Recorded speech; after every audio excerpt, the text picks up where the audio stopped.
All right, ladies and gentlemen, are we ready to move on to the next segment and start off with the panels for today? Can I hear a yes from everyone? Can I hear a louder yes from everyone? Yes. All right. So the first panel that we have, the discussion will dwell upon the current status of ESG in India, its progress, the practices, and the challenges. And to participate in this immensely critical and pressing discussion, we have some of the best minds and experts amongst us today. Now I'd request Jasmine to introduce to you our respected panel members for this panel discussion. Thank you, Kaustav. So we have with us Ms. Preeti Chheda, Chief Financial Officer, Raheja Corp. Now when I call your names, request you please to come on the stage. Thank you. We also have Mr. Pratyush Panda, Senior Director, ESG LTIMindtree. Next we have with us Ms. Roopa Satish, Country Head, Sustainable Banking and CSR Industrial Bank. Following our next panelist is Mr. Sankar Chakraborti, Group CEO, Acuité Ratings and Research Limited. And to moderate the discussion, may I call upon Ms. Preeta Misra, Senior Director, Credibility and Business Insights Group, ESG and SME, Dun & Bradstreet, India. Dear guests, can we put our hands together for our moderator and for our wonderful panel here today? Over to you, Ms. Misra. Thank you, Kaustav and Jasmine. A very good morning to you, ladies and gentlemen. I think we all know that ESG is a buzzword. I mean, if I look at the newspapers, if I looked at LinkedIn, there is no dearth of ESG. But let me ask you a question, with a show of raise your hands, please. How many of you are very clear on what ESG is? No hands. It's an ESG event. Okay? No, but I think that's being candid, right? And I think when I give the opening, I also have similar views on this, honestly. So if you look at it, I think in the last few years, we have seen a lot of buzz around ESG, sustainability. If you look at globally, a lot of companies have been looking at ESG. There have been various voluntary disclosures that's happening. But we have now seen it becoming more and more critical. And I think COVID played a role. I think if you look at the environment, climate change, the heat, etc., I think it just brought it to the forefront that if we don't take care of the environment, society, governance, if that's not there, we'll not be able to, the planet will not sustain. I think that's the sort of reality which I think gave us a jump, right? All countries across are now looking at ESG and sustainability. In India, if you look at it, you have the large listed entities. Many of them, when we speak with, have been disclosing for the last few years, primarily because the investors have been pushing for it. And now we have the regulators who've come into the fray, and now this year in 2023, we will have the top 1,000 companies complying to BRSR looking at disclosures. But there's a lot of talk around. There's another SEBI paper that's come out, right? They're looking at disclosures not only for the companies, but maybe also for the supply chain. So more and more disclosures, whatever you're doing, please disclose. There's another topic in the environment side, which is net zero. How many of you have net zero targets for yourself? Okay. Okay. So it's an evolving thing, right? So once you set up a net zero, India has set up a net zero target for 2070. And I read Indian Railways has taken a target of 2030 for being net zero. So somewhere, do we all know what net zero means for us? So I think ESG, if you look at it, lots of things happening. There is still no clear standardizations about what ESG should cover. There's interest from investors. I believe there's interest from customers and going forward also employees. What is very exciting to see, we have the previous speaker talking about a product which they are using based on sustainability and ESG to market it, right? And I think we will see more of such products coming in. So it's sort of a little bit of a gray area, if you ask me. Somebody asks us, what are you doing on ESG? Do you have a clear-cut ESG strategy? we have a lot of documentation, I think lots of things to say, but if we have to summarize in a couple of lines, I think very difficult to say. And I think each organization has different areas that they're looking at, and ESG is not only E, there's also an S and G, which are very, very critical. So I think I just wanted to set that context, and then I think we are fortunate to have some of the largest companies in India out here on the panel. I know Sankar comes from, I think, the first rating company which has done rating on ESG, and we'll look at him also share. He's working also very closely with SEBI, so we'll look at his insights. But to start with, let me start with Preeti, right? Coming from the real estate sector, what does ESG per se and sustainability mean for your sector? And what are you doing within your organization? Sure. Good morning, everyone, and thank you for having me here. There's enough spoken about ESG, and I think ESG now has become an integral aspect of every business. I don't think any business today can ignore ESG and still sustain. Talking about real estate, I think our journey on the ESG front started almost 2 decades back with LEED certifications, as a lot of you may have heard. Those are the green certifications which our building go through. And in fact, we as Raheja Group also were one of the founding members of the Indian Green Building Council, and this was almost 2 decades back, when not so much was being spoken about ESG as it's being spoken today. So I would say the real estate sector has been doing a lot on ESG, and it's, as I said, it's been 2 decades. The way you construct the building, the way you design the building, the way your processes in the parks run, each one of those actually embed some of the ESG components. And green ratings, I think, not new to real estate. We have several ratings which are generally called the LEED ratings. You have gold, platinum ratings, and today I think organizations have even gone beyond gold and platinum and even looking at certifications like the WELL certification, which actually doesn't just stop with the building design and structure, but it's also going in terms of the quality of air that you offer to your tenants sitting inside the building.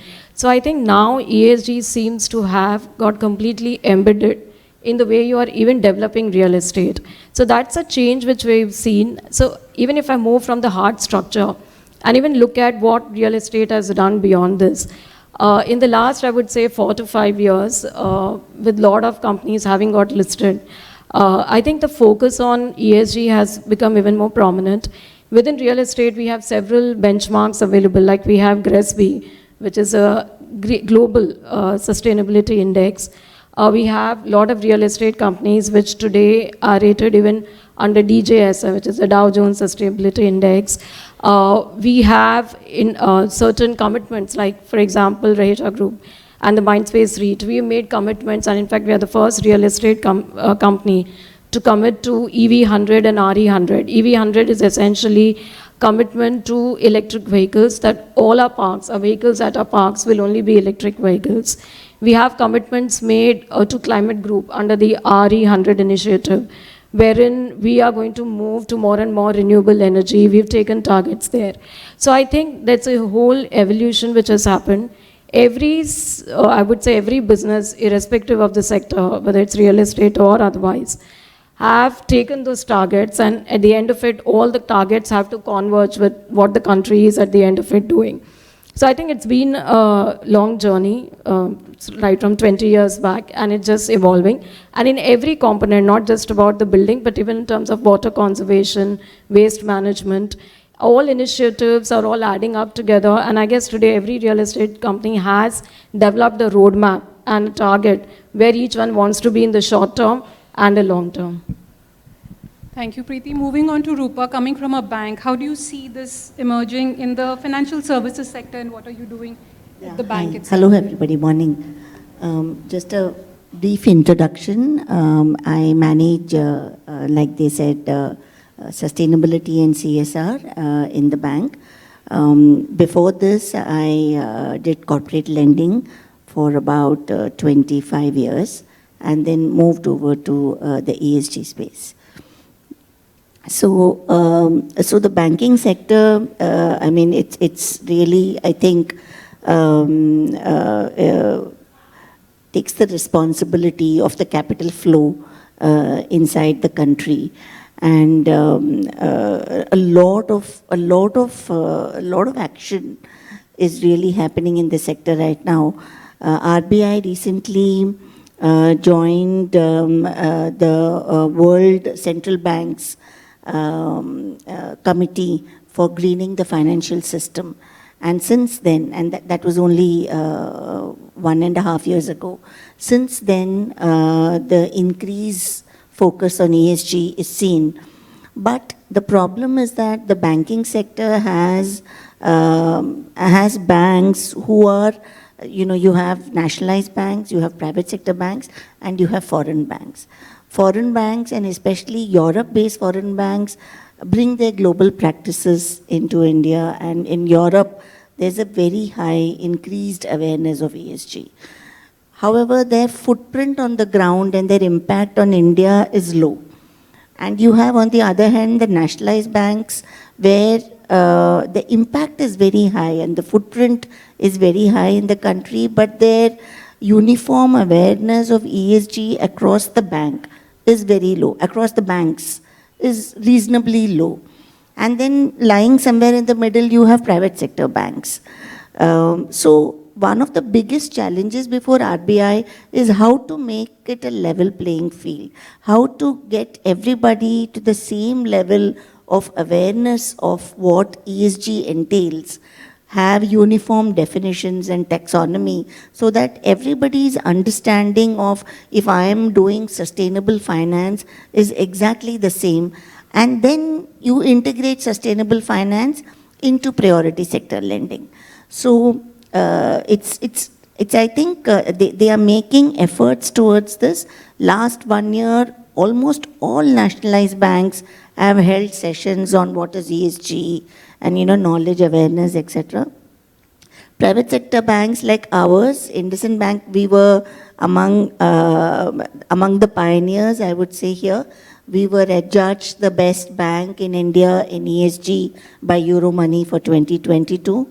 And one of the reasons why we got that award is because of a very holistic and integrated approach when it came to ESG, because we looked at ESG across business, how you embed ESG principles in the businesses that we do, how you do ESG in risk management, and how do you do your own banking operations when it comes to branches and infrastructure, IT, etc. How do you, our own carbon footprint, how do we reduce and control our carbon footprint? So that unique approach, for example, in business, we develop ESG products. We raised close to 10,000 crores of green deposits in 4 months last year. We are creating a platform for women entrepreneurs this year. We are doing rooftop solar financing for individuals below 5 lakh tickets and rolling that out as a program. So more and more, and our overall exposure to sustainable finance of our loan book is today 47%.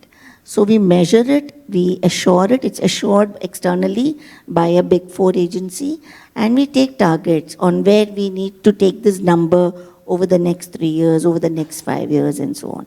So that is on the business side. On risk, we have a board-approved policy which says that no proposal gets approved by credit risk before an ESG risk assessment. And in ESG risk assessment, we have categorized certain industries as severe industries where the impact on climate risk is very high. So we've called out these industries, and these industries, when you have to assess these industries, it is escalated. There is a ESMS committee, I chair the committee. It also consists of members from risk, credit risk, and members from business. And then we debate issues. If we take up a mining company, we debate, do we need to do this particular project? Is there an alternative? Or if we have to necessarily finance this, then how can we mitigate some of the reputational risks that can come there, some of the social issues that are there if it's an environmentally sensitive zone, and so on and so forth. So we mitigate these things there. And then, of course, we have taken our carbon neutral targets for 2032, and we are working in that in our operations. So this is the way we manage it at the bank. Thank you, Roopa. Moving on to Pratyush, being from a technology company, how do you look at ESG impacting, the technology sector, and what are you doing within your organization? I'll come to that, but before that, let me take a flip side of what we're discussing today. There is a good amount of tendency, especially in our country. We all heard this word called greenwashing. So we are extremely good on those lines, whether be it is an NGO, be it is our corporate, even individuals.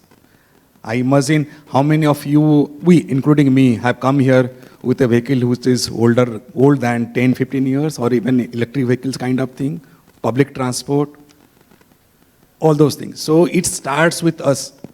And this is what we brings back to our office desks and try to manage ESG. To be very precise, with carbon neutrality in India, the kind of emissions going on today, if you take out everybody from India, all buildings everywhere, and just put trees across, yet will half of the benchmark that is required to be carbon neutrals. So, 100 चूहे खाकर बिल्ली हज को चली will not going to yield results.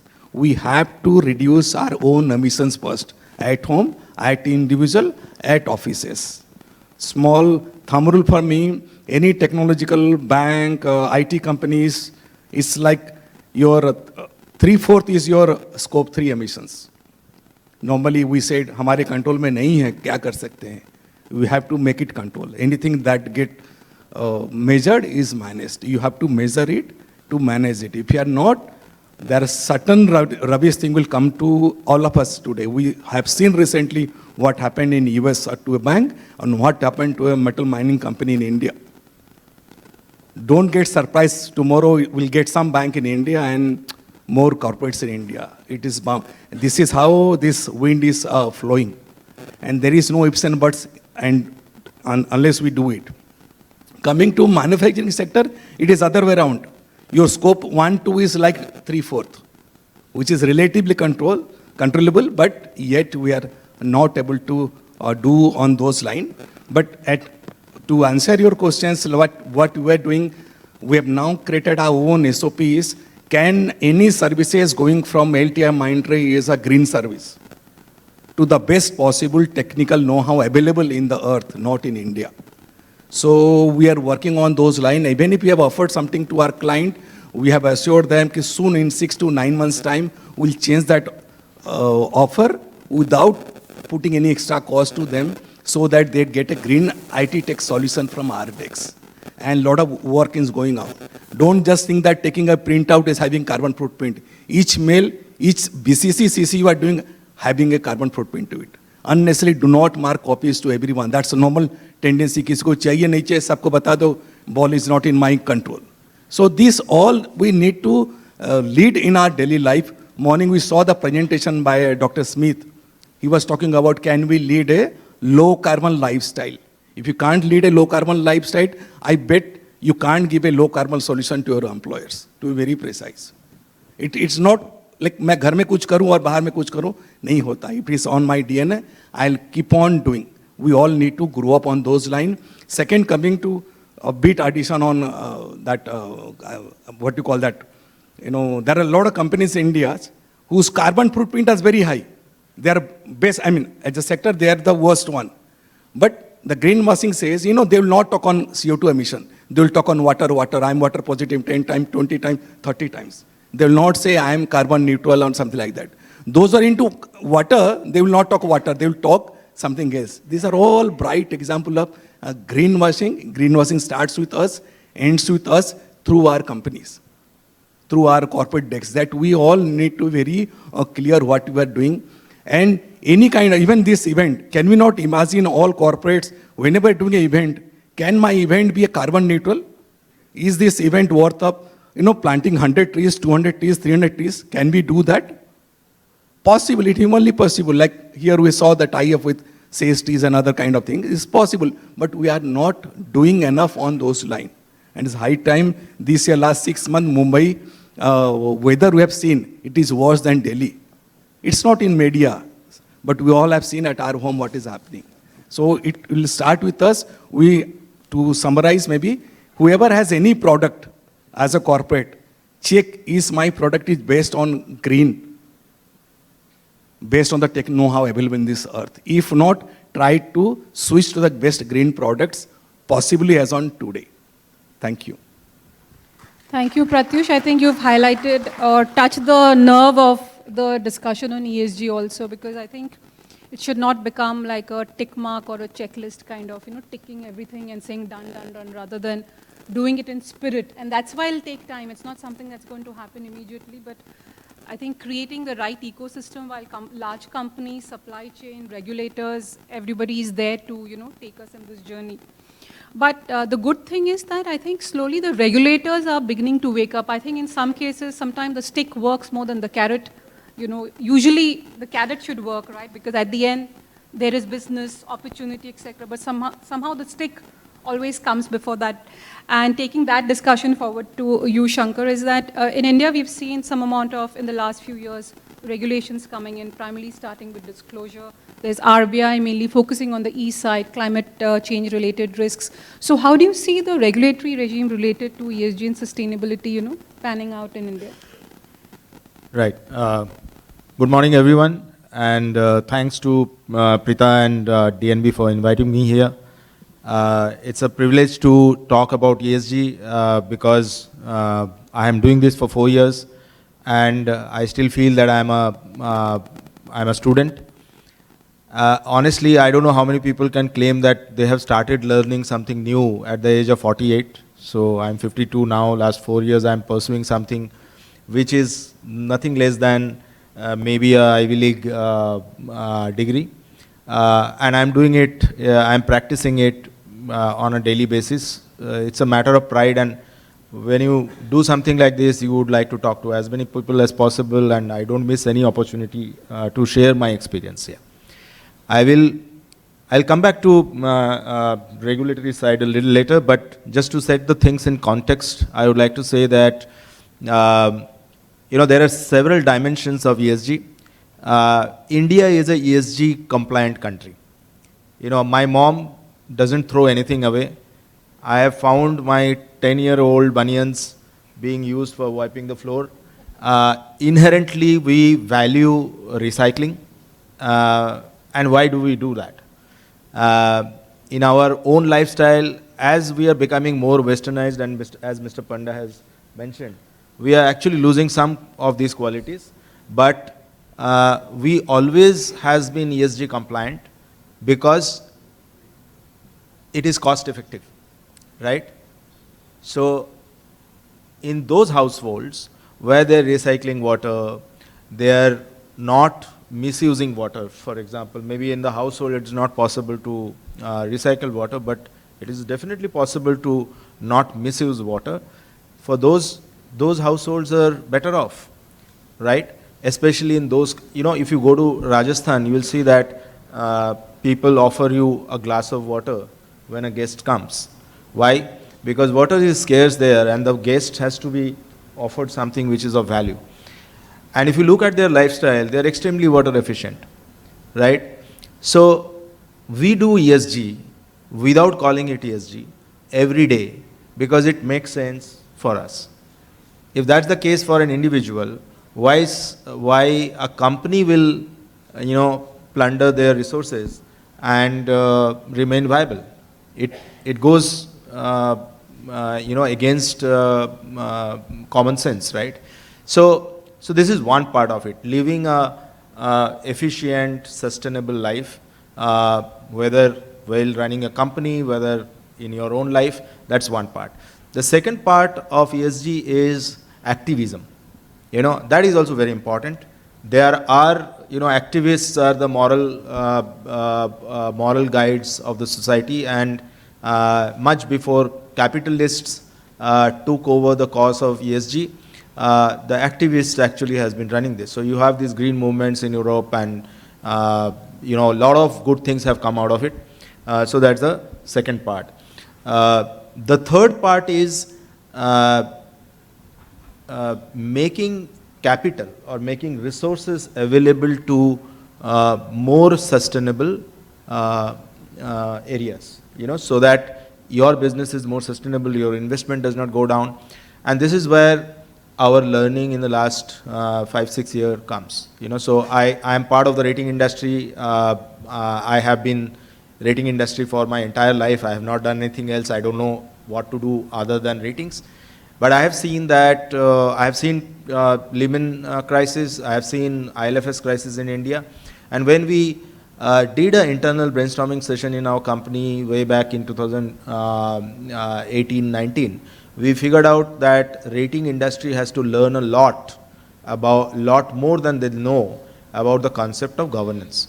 And all the failures in the rating industry can directly point, not just now, but for almost last 50 years, if you pick up all the rating failures, it invariably points out to governance failures, right? So then the question was, if governance is one thing and we need to invest more in understanding governance, what about other risks that may pan out maybe 5 years down the line, maybe 10 years down the line?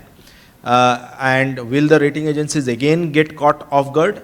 Because by then we would have cracked governance, but there would be something else. So what are those risks? So for an Indian context, we, after doing our number crunching and everything, we were convinced that climate will cause a havoc, because India is highly populated. In some parts of some of the states have 1,200 people per square kilometer, which is, I don't know if that is the case with any other country.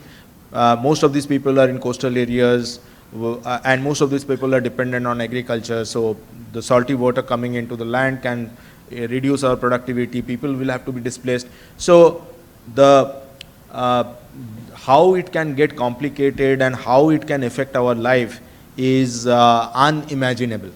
And this is where probably it was a wake-up call for us. When we looked at the data, we said that something has to be done about it. We went to all the banks, we went to all the mutual funds, and we told them that this is what we are going to do. This is way back in 2018-19. And trust me, everybody said that this is all crap. Indian companies don't disclose, Indian companies don't give data. They're all after supernormal profit out of cutting corners and all that, and don't do this. So when we came back after 16 odd meetings that happened over 3 months to understand what can we do as a rating agency, without being an activist, without being a capitalist, or without being a bank, we realized that, when everybody is saying that it will not work, maybe we should do something about it. So at least we'll get to do something which is unique and this thing. So we started then. First challenge was data, and we wanted to see what kind of data people is there in various places. So we started collating that data. Today I collect about 90,000 data points on 1,000 indicators for about 1,000 companies. I have done it for 4 years. I started early. We are the first such company to do it. I think Satish is here. He was our partner in the initial days. I think these data shows that Indian companies are not that bad, right? They have a lot to learn. They have the ESG as a concept is still in its nascent stages. People are interpreting it differently. People are interpreting it in their own, what suits them. People may call, a policy ESG compliance, whereas there is no disclosure on the implementation of the policy. So people are still learning, but we have seen that 60% of the companies are disclosing adequate amount of data. So that's the starting point, and I think if you guys belong to those companies, I would say that you have done a good job. When there is no regulation, where there is no danda being put, you have still done it. Now this is where, with this context, I'll say what SEBI and I know about SEBI more than what RBI is doing, but let me talk about SEBI, what they are trying to do. So there are these different dimensions, right? So and it's a very vast subject. Each of these subjects have, as I said, that I myself track 1,000 indicators. If I look at only social, I have gender diversity, I have board diversity, I have CEO compensation. Each factor can be broken down into different indicators, and that's a huge, vast subject. And then application of these into your day-to-day decision making is even more complex. So you can, as I was discussing today morning, I think you have a need for measuring the impact, right? You are into, say, tobacco business, or you are into auto manufacturing. So you want to know how you are impacting E, S, and G. That's one way of looking at ESG and practicing it at your end. Then on the other end, which is what we are doing and what SEBI is trying to facilitate, is to ascertain the sustainability of the companies. So all of us have heard about the concept of value investing. So a value investor is actually put on, stays put on an investment for about 15 or 20 years. Now, how do you ascertain that the investee company will survive 15, 20 years? Your traditional conventional rating models, valuation models, or financial forecasting tools, they can fairly accurately predict about 2 to 3 years. Beyond 5 years, it starts getting a little bit of a nebulous, and beyond 10 years, you don't know. In fact, those of you who are running companies today, you very well know that, you give a projection to your board for next 3 quarters, and the 3rd quarter, you are not able to match the projection. So things are always dynamic, things are always changing, and in that circumstance, to ensure that your investment will be viable after 15 years, it's a big challenge. So we have seen that ESG as a framework there. So I'm actually now, I started with a very broad-based concept of ESG, and now I'm narrowing it down to what we exactly do and where we can help and what SEBI is trying to do there. So what we are doing is that we have discovered that ESG as a risk assessment concept is capable of identifying potential disasters much before time. So what we are saying is, we look at the risk management policies of the company, we look at the risks pertaining to that industry and that company, and then we look at the disclosure of the company, and from there we try to ascertain what is the track record of the company in implementing these policies. Then we track the controversies, like in case of, say, Hindenburg or some such controversies when they erupt. We look at the controversies, and together the assessment tells us between 10 companies in the same peer group, which is the best company to most likely survive one ESG disaster that may pan out. Now, we have to understand that this particular assessment is not activism. This particular assessment is not identifying a sin business against a pious business. So if there are tobacco manufacturers, I am agnostic to I am not a judge about their moral and ethical standards. What I am telling their investors is that between 5 tobacco companies, which tobacco company is doing enough in ESG so that when the ESG risks actually pan out and cause havoc to the industry, this company will survive because they have put the risk management measures in place. Now, this assessment is useful for the bank because many times, especially in infrastructure, real estate, and other projects, banks are investing in the very long term. But more importantly, the value investor who are into equities, they don't want to switch their portfolio very often. They want to stay put to get the compounding effect of their investments. So this is what essentially where the ESG risk assessment comes. Now here, there is a need for regulation, right? Because as Mr. Panda has mentioned that there is a tendency of greenwashing. We have seen that there are funds which are called ESG funds, but the overall composite score of the, so we have the underlying portfolio, which is all individual components of them are all rated. We have the 3-year track record. We have, done the back testing with respect to returns that these companies are giving and correlated with the rating. So we have a fair understanding how these companies are doing. So we aggregate that score at a fund level, and we figured out that the IT funds or the large corporate funds actually have a better ESG score than the ESG fund itself. So these are the things that needs to be corrected, and this is where SEBI is playing a role. So going forward, we have to be careful, and I will echo your sentiments and some of the stuff that ma'am has said. There is a tendency of using ESG as a marketing ploy. I have no objection to that. You know, it's a corporate world, it's a capitalist world, so people will have to advertise what they do well. Other people will not talk on my behalf, so that's perfectly okay. But when it comes to investors, I think we have to be very careful. We have to ensure that the disclosures and the practices are in the true spirit of the... So SEBI is building this framework. SEBI is also marrying the views of the companies and the mutual funds and the investors. So there are three stakeholders right here. So there are people who manage resources, people who put their own resources, and then there are companies who need these resources.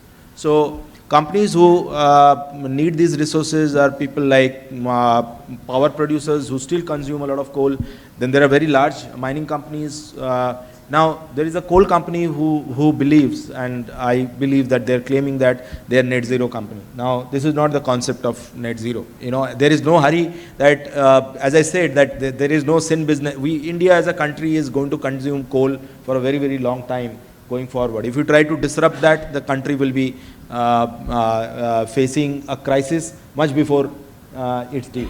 So so it has to be calibrated. Every step has to be measured, and we should not just run into a trap of claiming things which is not verified. So this is where regulator comes in. Regulator will specify the models and the methodologies which are acceptable. Regulator has listened to those issuers who may be power producers, and they have a real problem. So what Indian companies are telling us, and also SEBI has listened to them, is that how do we, India obviously has started on the ESG journey just now. It is, it has a short-term cost associated to it, right? So the results will come in the very long run, but there are a lot of things that needs to be done in the very short run. So the ROI for the activities that you will do in the short run may not make a lot of sense in the short. So how do we give them the due credit that they're doing something? So SEBI has introduced a concept of Parivartan score, and very soon we are working with a few companies for their disclosures and data, and you will see these Parivartan scores. Now what is a Parivartan score? When you look at an individual company's rating, you basically find that they may not be as good as their North American counterparts, because they have started learning ESG long back, and they have done a lot of things in last 7-8 years. They are already in the indices that MSCI and S&P publishes. So to qualify for those indices, they have to do certain activities. So they have already done it. What about the Indian counterparts of those companies? So their absolute rating may not be good, but if we can measure how they are improving or how fast they are improving, that can give a lot of confidence that they are in the right track, which is very important. So this is what is one of the things that SEBI has invited their opinion, and I think it's a good thing. All of us should support it, because it's going to be a big incentive for Indian companies to embark on the journey. If you score yourself and if you find that your rating is very bad, then you may be demotivated to pursue that path. But under the Parivartan score, your current actions and how you are changing will be paramount. So if your Parivartan score is good, you will be...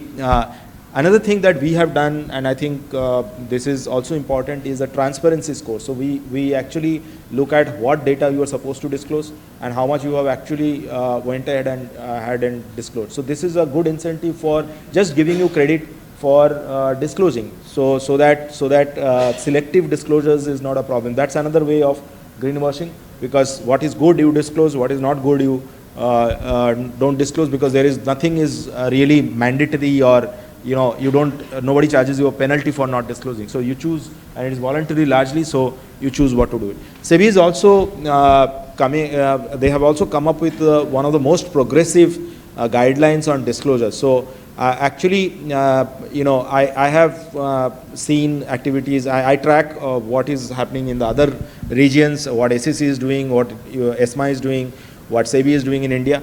And you will see that SEBI is far ahead of in terms of regulating their intermediaries compared to their US and European counterparts.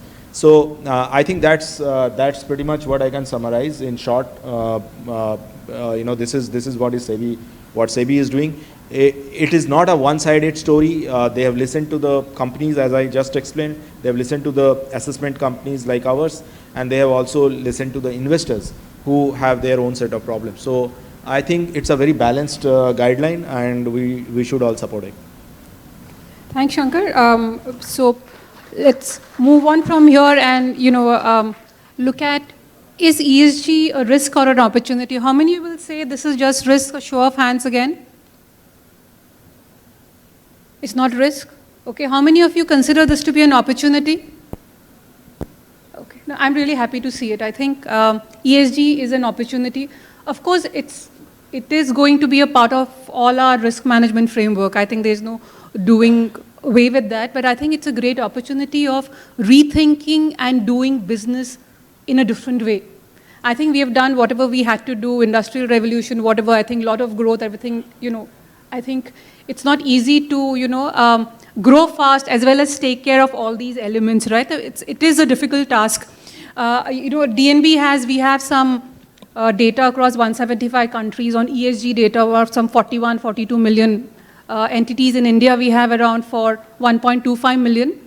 And when we talk to our customers, they tell us that, oh, our scores are very low on ESG, what do we do? But it is bound to be low, right? And it's not only that, it's about people don't know what is ESG, how do I capture ESG. For any large companies, maybe you'll have a team, but for the medium and small, they don't know where to start the ESG journey. They don't know. But the good thing is, as Shankar was saying, even in organizations, right, everybody is doing something or the other related to either E, S or G, or all of them. But how to capture it and then build a plan about how to move up the value chain, how do I do better, and then how do I use it as an opportunity, because now there are investors, they could be, their customers. Even, I think in the future, employees will say, I want to work with the company which is more ESG compliant. The way that we see great places to work, we get rated, we say we are a great places to work. Why? Because it's a brand.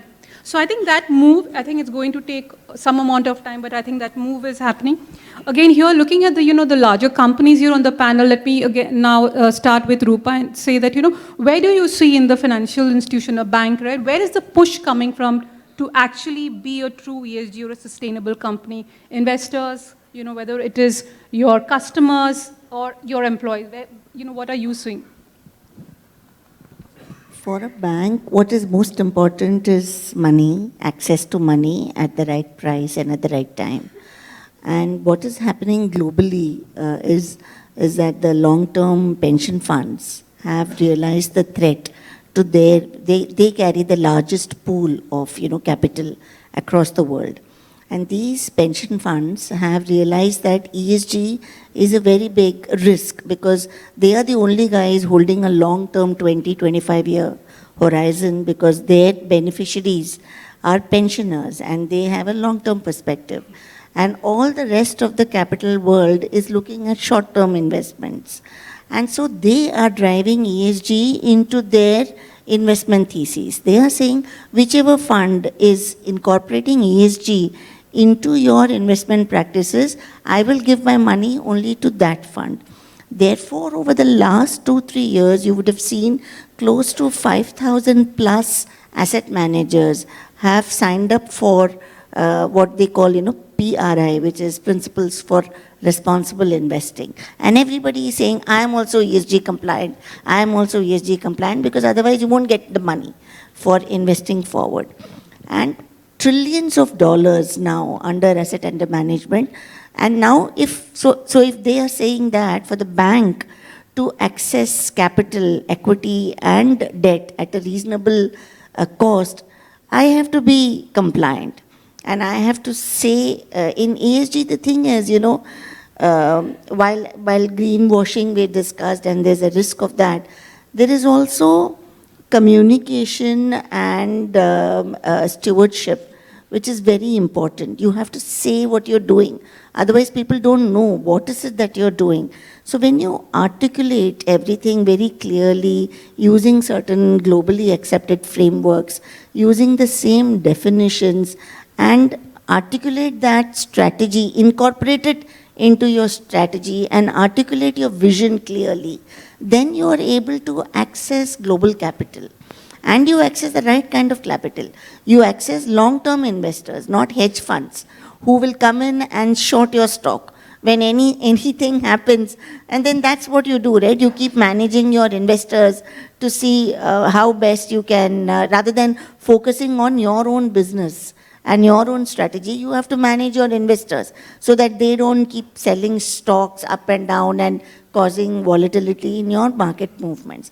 So that is one driver. You attract the right kind of long-term investors into your company. Second thing is you attract pricing. There is today what they call a greenium, which is pricing of premium is given by global financiers when they are giving funding to a green project. Indian sovereign bonds itself saw that greenium which was given to the India sovereign issue, and large amounts of capital are now going to flow into India for the energy transition into a low carbon economy that we are going to do now. And therefore, the differential in the interest rate, if you are saying that you understand the way in which the global banks and global financiers are defining this, and you define your end use accordingly, using exactly the same language, and then you assure it by an audit agency, then you will find that for your projects or for financing your projects, you will be able to attract a cost of capital which is lower than the commercial cost of capital otherwise. These two are the largest drivers. Apart from that, consumers in India, there is an increasing awareness, I would say. The newer generation is much more conscious of sustainable embedding or using sustainable or green banking products. So I see going forward a lot of new product introductions from banks on that to attract the customers, especially the new gen. And the regulatory focus, of course, that is also there. Increasingly, regulators we've already disclosed BRSR. It was voluntary last year, but most of the banks, 7-8 banks have already done that disclosure, because you want to play on the right side of the regulator. It's such a regulated industry that, governance in the ESG, governance in banks is the highest weightage. Of course, emissions, he said, scope 3 emissions are also very important for banks. But governance is very important for banks when you are attracting capital and when you are running your own bank as well. So these are largely the drivers of ESG for financial institutions. Thank you. Preeti, for real estate, would it be mainly capital that you're looking at as a driver? What would be your thoughts? Sure. Just taking on from where Roopa left. On ESG, when we are talking about ESG, we want to make sure that in everything we do, right from financing to otherwise, we do embed our ESG into it. Just talking about financing, while of course on the lending side, the banks are looking at ESG as one of the criteria. Even when we are availing financing, we, in fact, as we talk, we are just concluding our 550 crore green bond raise. This is the first that a REIT at a REIT level has done. And that's one reason why we want to do it, because we just don't want to limit ESG implementation only, say, to our projects or so. We want to make it all pervasive, right from our employees to our community or to any action we do, whether on the financing side or otherwise. And we did our first green financing. Now, obviously, I think ESG in India has to still evolve, especially when we're talking on the financing front. So today, obviously, we don't have any differential in the interest rate by doing a green financing. But since Roopa is here, I'm sure going forward, the banks would consider offering better rates, especially for borrowers who are actually availing of green financing. So what's green financing actually? We're taking this financing to actually utilize for green projects or to refinance green projects to make sure that all the money which is going in is actually going for a green cause. So that's all about green financing, and we are making sure that we embed that as well. And I think it's not just about green financing, but even if we extend that to what Pratyush said, in terms of the scope 3, which is essentially our supply chain. In fact, today we've seen a lot of, growing awareness even from our tenants. So we're even also working on green leasing, not just green financing, but green leasing, where we're actually partnering with our tenants and working with them to actually work on the green initiative. So we are going to work with the tenants and have a commitment from the tenants. Today, in fact, more than 80% of our tenants are MNC. We're already having a far more increased awareness of ESG. So we are actually partnering with them and seeing how the two of us can work together on ESG. Thank you. Moving on to Pratyush again, carrying the same conversation. Where do you see the push coming from? And also some case studies, like we were discussing on what you've done.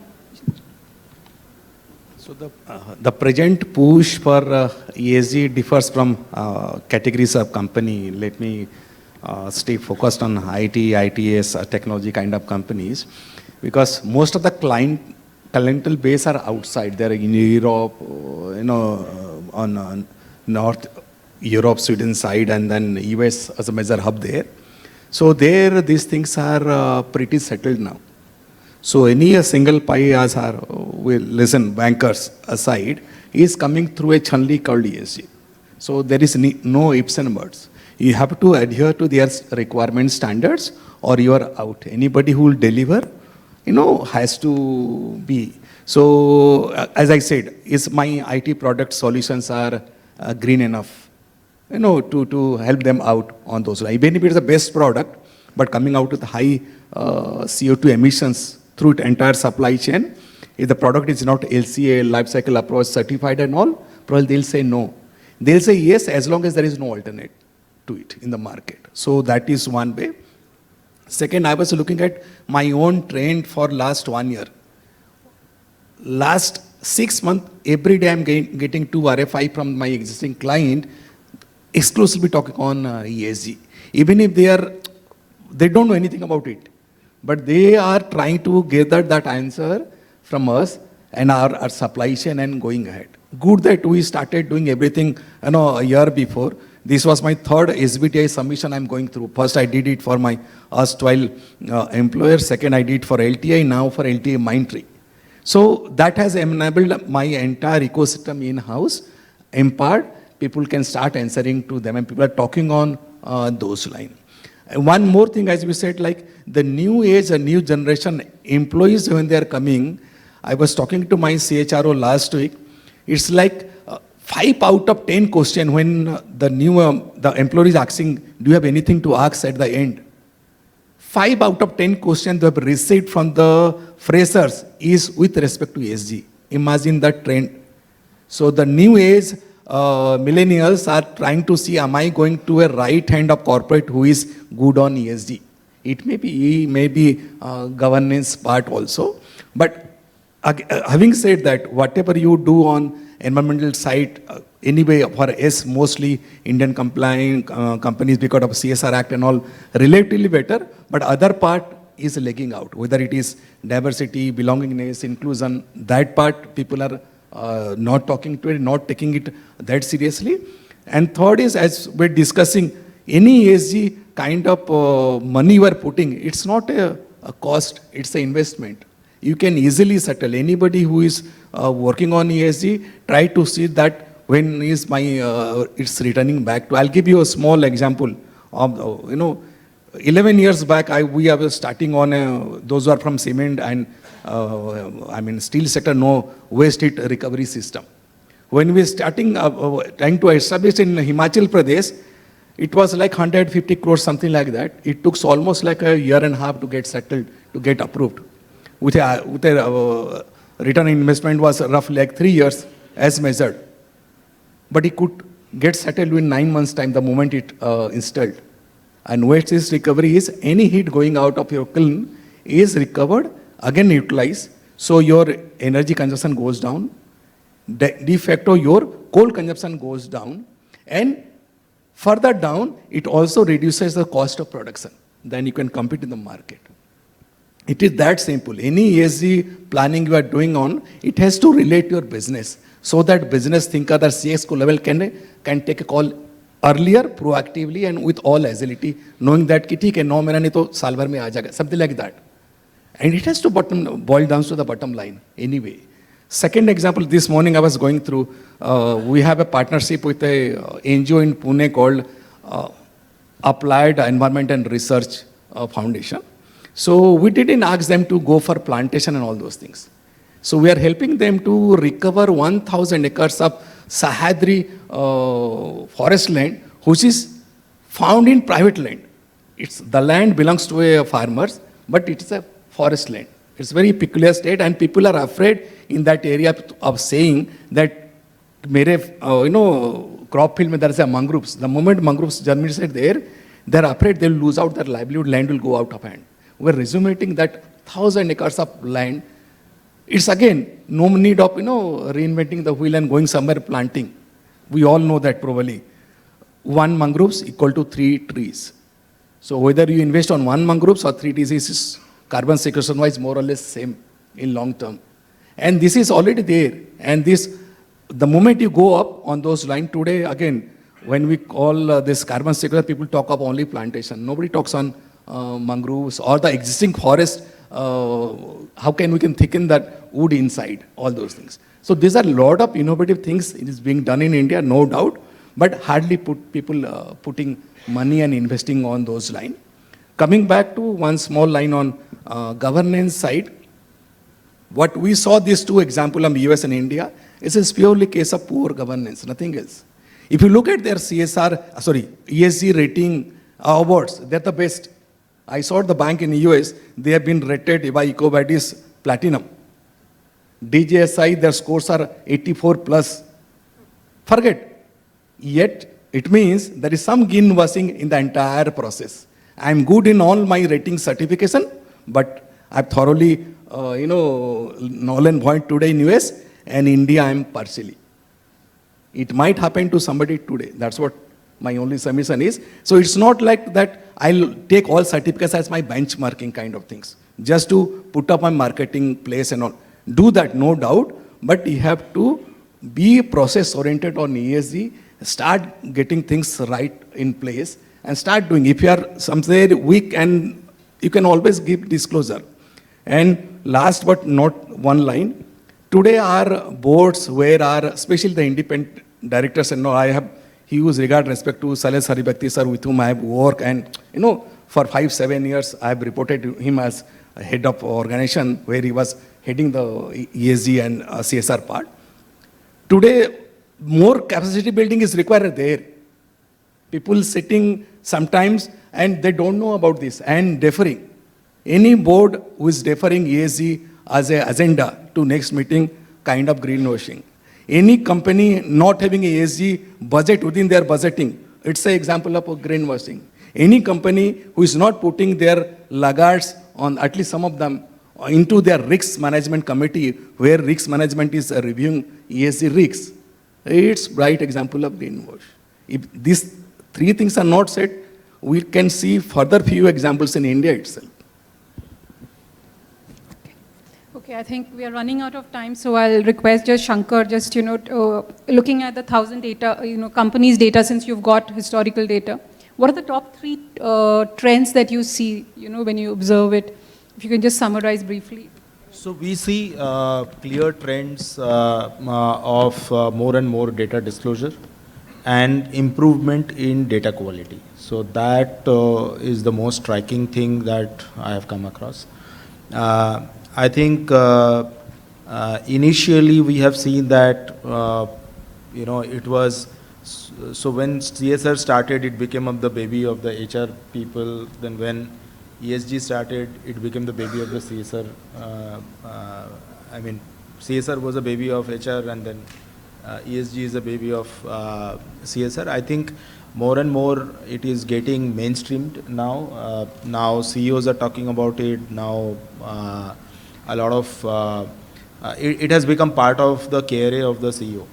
Largely, this is how I would like to put it. Not for all companies, but at least for some companies.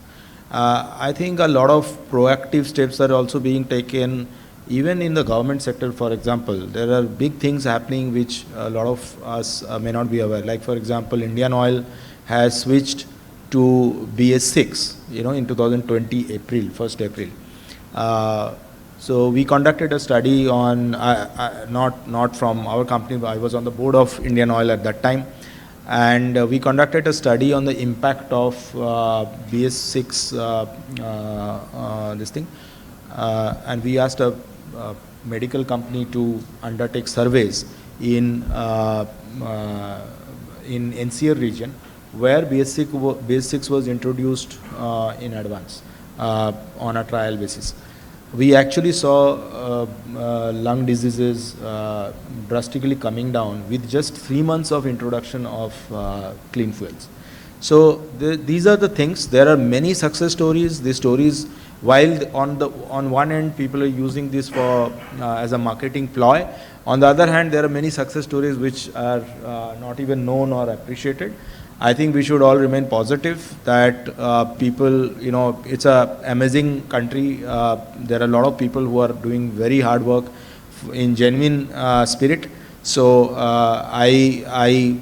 my regards to all those people who are actually practicing on ground, and despite all the difficulties and all the challenges, we have come this far. So I wish all of them all the best. Thank you.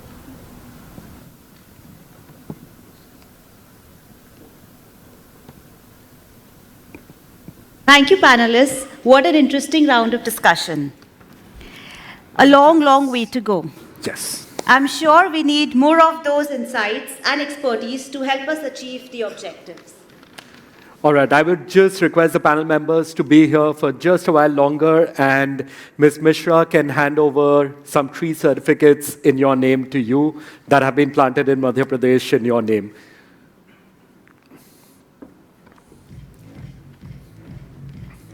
Can we have a huge round of applause for our wonderful panelists and for this amazingly insightful session today? Can we have the claps going? Yes?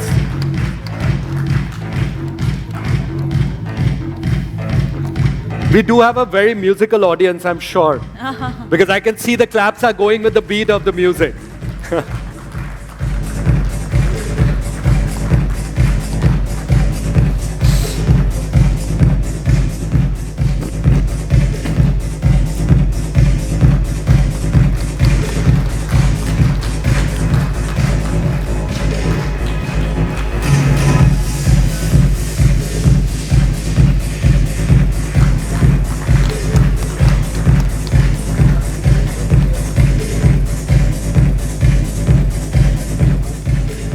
All right.